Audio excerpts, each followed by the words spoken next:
Brown is taking a look at this for us. Morning, Pamela. Good morning. Well, needless to say, Chris, this is certainly not your typical back to school in Newtown, Connecticut. First off, kids who would have attended Sandy Hook Elementary will be going to another school instead.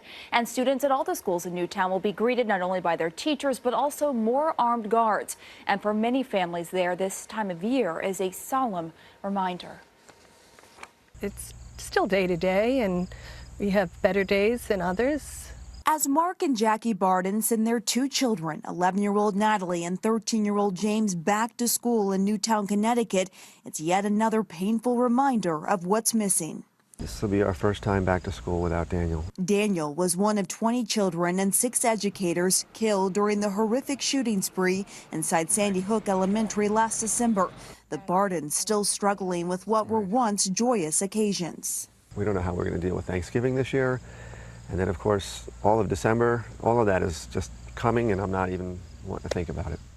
And of course, one of those big milestones is back to school. Right. Imagining him going to 2nd grade. As the Newtown school system welcomes back more than 5,000 kids today, the school board says it's doing everything it can to put families at ease in the wake of Newtown and the recent school shooting scare in Georgia. This is no normal back to school on Tuesday. No, it's not a normal back to school, but we're trying to put the resources in place. Resources like better locks on doors, real-time monitoring systems, and more armed guards at every school. Parents will definitely see armed security at each school, and there will be additional guards at multiple schools. The Bardens say they want to see changes like more kindness toward others to make sure the tragedy that took their son's life never happens again. We have to try to do the good work that he was supposed to do here. We're going to try our best to do it for him.